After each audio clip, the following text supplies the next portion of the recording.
The Learn Unreal 2025 bundle. This is a 26 item bundle. It's a bunch of courses, not just Unreal, but Blender as well, but also how to like get into game dev and game design and career advice and all sorts of other stuff. This is £22.75 and supports Girls Who Code. And we are going to take a look and see, is this value or is this a scam? Find out now on value or scam. Right, enough with my stupid intros. So, as usual, I have purchased this so you don't have to. You can see here, Learn 25 complete Unreal course. This is redeemed on Zenva's own website, but before we start on that, there is a smaller version of the same bundle available on Fanatical that is £9.60. That gets access to a couple of the courses that aren't in the Humble Bundle and a couple of ones that already are, like this Make Arcade game, etc. So even though we can drop this down to be cheaper, so 1360 or 90p, there are other options if you are wanting to just learn some of these ones as well. So 2 websites, 2 deals, both by Zenva. We're going to review both of them sort of at the same time. So once you've got your course, you click to redeem it and make sure you copy the code at the top, and then it'll bring you to something that looks like you have to pay for it and you need to put in a coupon code and it zeroes it out. Sadly, I didn't manage to capture that for you. Once you're in and you've created an account, then you come to purchase courses and you can get access to all of the courses. Here, there is like a learning pathway, which is quite nice, but specific to the Humble Bundle. And you click on this and it takes you through sort of each course and where to start and what to do. And as you can see, some of my courses were carried over from the Zenva bundle that I already had, that I got from Fanatical as well. There's a lot to this, so we're going to take you through it step by step and look at the good and the bad. Just remember, this is all my own opinion, so please feel free to drop yours in the comments below. What do you think? Do you agree? Do you disagree? So to get started, they've got this intro to Unreal game development. This goes through just basic lessons, really. Now, they are all videos, so there's no text Hey in everyone, here. and welcome to the course. My name is Daniel. And it's sort of your basic 5-hour Unreal Sensei type course, but in parts. So there's a lot of structure here to it. And then we've got these mini projects that we have available as well. These mini projects to guide you through setting up sort of a mini game, but more importantly about like loops and physics. So they're quite good too. The website is reasonably easy to navigate as well. Then we've got all the what I would call prototypes, because they are not full games. I'll show you some of these games in a second. We'll download some and take a look at it. So we've got all sorts of games: survival game, arcade type games, racing games, RTS.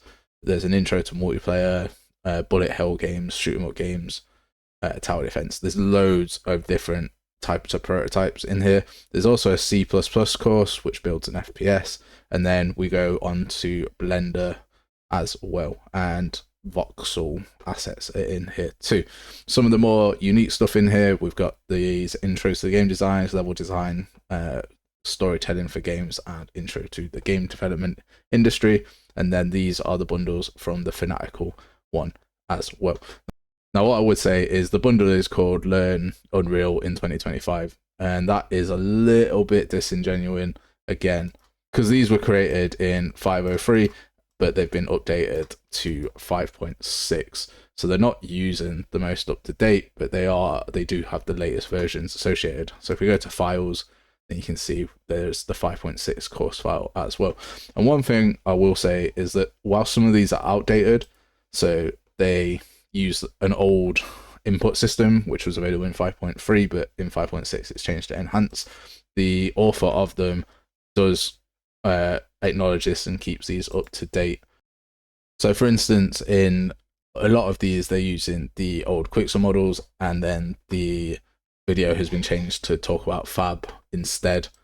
The notes here are often updated to reflect any changes that have been had. So in fact, you can see that this was made for 5.0 0.3 and Fab wasn't out, but they've since updated Fab and they've updated this video to be more about Fab.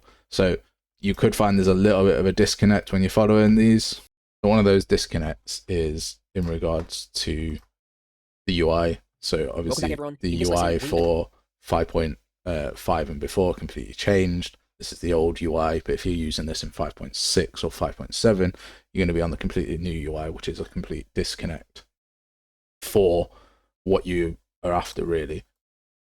So that while it's not impossible to follow, it's going to be a little bit harder to follow. And in fact, you see that the UI actually changes midway through the video. So we were on like 4 and now we're on 17 and your UI is completely changed. And that's due because they've had to update the lesson notes here to use Fab rather than the old quixel bridge. So there is a disconnect in this, but at least they're trying to keep it up to date, and I can respect that. But it does, as I say, it feels a little bit disingenuous to say that this is learn in 2025 and then using old versions. So that's just a little bit about the projects. They are a little bit out of date, but they are trying to be up to date. If we take a look at the actual projects and their code, that's probably what we're more interested in, like how useful is this code to learn from and use. So I've downloaded all of these in 5.6 and we'll have a look at all of them together as well. So here we are in the multiplayer one. You can sort of see the basic level of the multiplayer game. You just move it around, you can see it updating in the top left corner where we've got our score and it updates for each of them. So here, and I think I've got another one going here, and they all work. It's like basic multiplayer replication. It's like pretty simple. I don't know enough about multiplayer, so I'll watch this, learn more about multiplayer. Cool. Code wise, there's lots of things that use here: player state, player controllers, a fair few other nodes as well. One thing that I will say is that they tend to use the tick a lot across these projects. So this is a tick in the UI, so they've not bound to anything, which is nice and good, but they're still going to use the tick here, and they're going to tick get all actors of class. This is fine because it's the player state and there's only one player state, but there's still plenty of that sort of logic in here. So if we go to this walking simulator, this one is a bit more annoying because they've removed all of the environments, likely to do with licensing, but it feels a little bit lazy because there's plenty of CCO assets that you can use for this. Walking simulator, first person walking game, press E, displays some text and collapses a door. So super basic on here as well. And then if we look in the actual code itself to see how valuable this is, inside the player, on tick, we're doing a line trace all the time. Cast into an interactable. There's no interfaces in here at all. So why do we don't need to do that if we've got an interact part here? Like, you just do it off when you can interact with something. We'll go to the RTS project, and we can see this same sort of thing where we haven't got many assets at all that were made using the level, but the actual project itself is useful to learn. And then the code of the project is again just all in tick. Now, which is fine. I use tick for certain things. Tick's meant to be used for certain things. There's no reason to be afraid of using the tick fully, but over here it's just overused. It's an over-reliance. Now, this is obviously a simple prototype. It doesn't teach you the how and the whys of when you should and shouldn't use the tick. These projects aren't well documented in terms of, like, there's no comments on here, so you can learn the stuff. And as you can see, everything is sort of in the player and in the actual unit, so there's no real use of interfaces or components in here. Now, in terms of actual other documentation, you can see actually the course PDF, there is a whole course outline, and this is quite substantive, like 34, that takes you through each of these. So there are pictures added to these and like how you should use them, pictures and all of the blueprints. So it gives you more detail in here, but there are no comments in the actual project itself. And that's pretty much the same across all of the projects that we checked. So there's something to say about how useful code is that you shouldn't really be using or expanding on. I think you could probably learn a lot of different nodes, and as a starter, if you knew absolutely nothing, then this would be pretty useful to you. Then we've got the Blender stuff. I can't really comment on how useful this is because I don't really use Blender. And then intro to game design and level design. This feels more like YouTube videos. You could probably find the same sort of thing on YouTube, but it does provide some sort of structure alongside this course, which is nice. So how do we feel about the Humble Bundle Zenva bundle? It's a good question. I think that if you are in a position where you are just starting out and learning, this is probably a very good structured bundle. There's lots of different courses. You learn lots of different nodes and their use cases. I don't think it's a scalable setup, so I think you'll be coming off it to learn different ways of working. But as a starter, to expose yourself to lots of different ways of doing stuff, all by the same person, then I don't think it's bad value.